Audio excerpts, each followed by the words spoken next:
Good morning. Abstinence. Experience, strength, and hope from members of OA. This one is titled Abstaining Comes First. I disagree with a commitment to abstinence definition of abstinence. For me, compulsive overeating and binging are behaviors caused by a reaction to specific foods. Therefore, abstinence is refraining from consuming foods with addictive qualities. In AA, either you're sober or you're not. Members abstain from all alcohol. I can no longer identify myself as a compulsive overeater without recognizing that first and foremost, I'm a food addict, addicted to certain foods that cause me to act compulsively in all areas of my life. I'm no longer confused about differing ideas on abstinence. It has taken me 15 years to sort out an abstinence of specific addictive foods, and I feel clean and free from addiction today. Abstinence is the most important thing in my life. If I'm eating compulsively, binging, every aspect of my life is affected. I no longer have any contact with God. I've taken back the job of being my own God. I've given the food the power of being more powerful than God, and there is no longer any rhyme or reason to my life.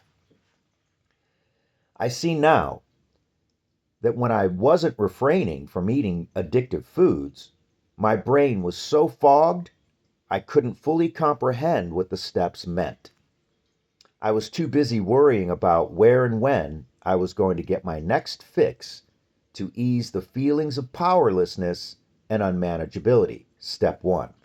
I was looking for food to ease the letting go of dependence on people, places, and things. Steps 2 and 3.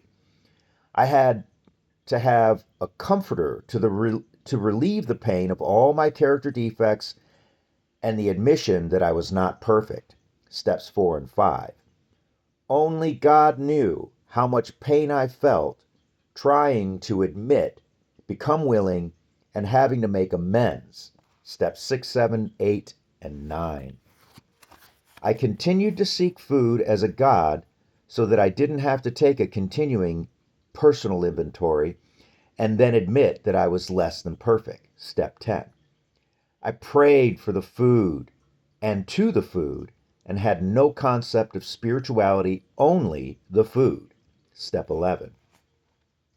The only message I could carry to newcomers was that of relapse and irrational thinking because I chose to continue to eat. Step 12. For me, abstinence must come before working any part of the steps. I don't believe that the steps could make me abstinent. Being willing to feel and learning to deal with life on life's terms came only after I was willing not to pick up the food again.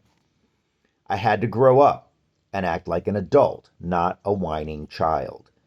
The tools, in conjunction with my abstinence, are what have kept me in recovery. I cannot remain abstinent from my compulsive behaviors if I choose to isolate myself by not going to meetings, if I don't ask for help from a sponsor, if I don't set aside time for prayer and meditation, literature, and writing in my journal.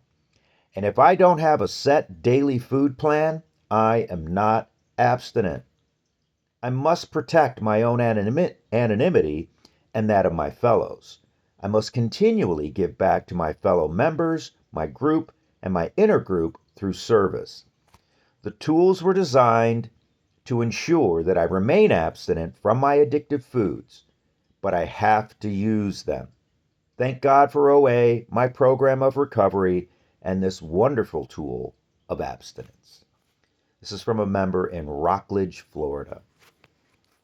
Yeah, pretty super clear and specific and convicted, right? Through obviously 15 years of struggle.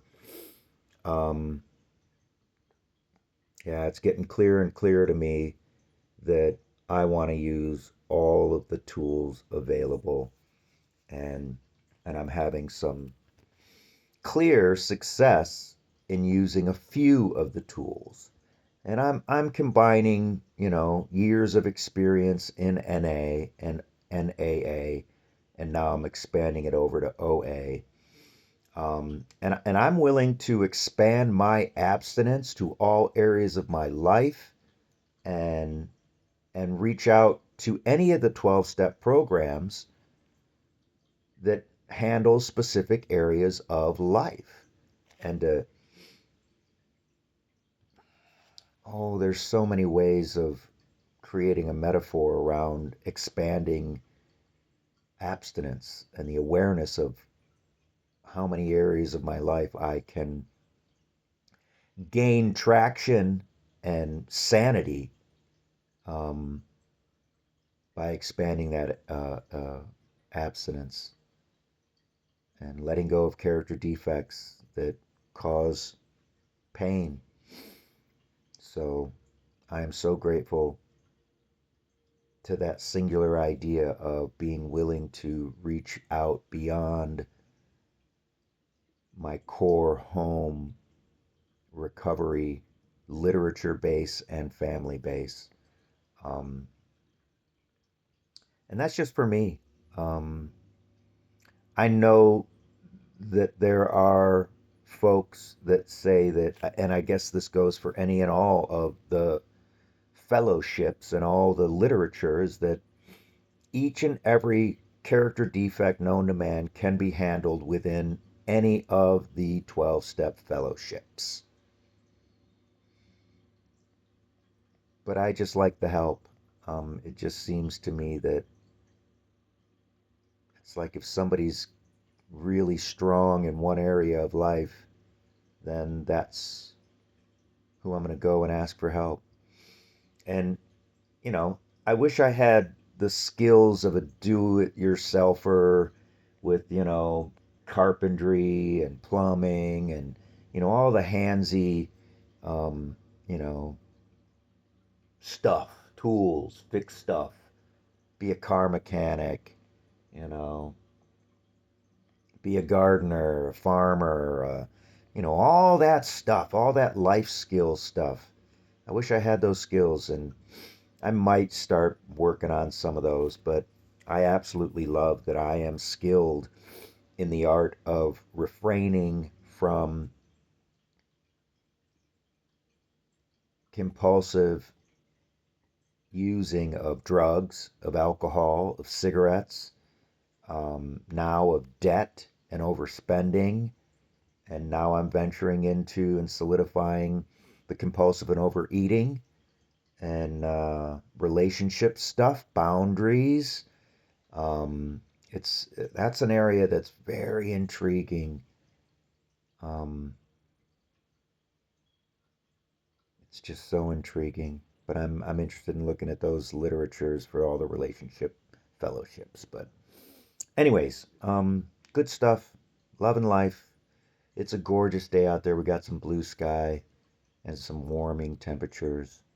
And I get to wash the car. The car has been just rock solid ice and salt for about 3 weeks, 4 weeks. So time to do 2 or 3 car washes and get all that salt out of there. But anyways, ramble, ramble. Have a great day. Thanks so much.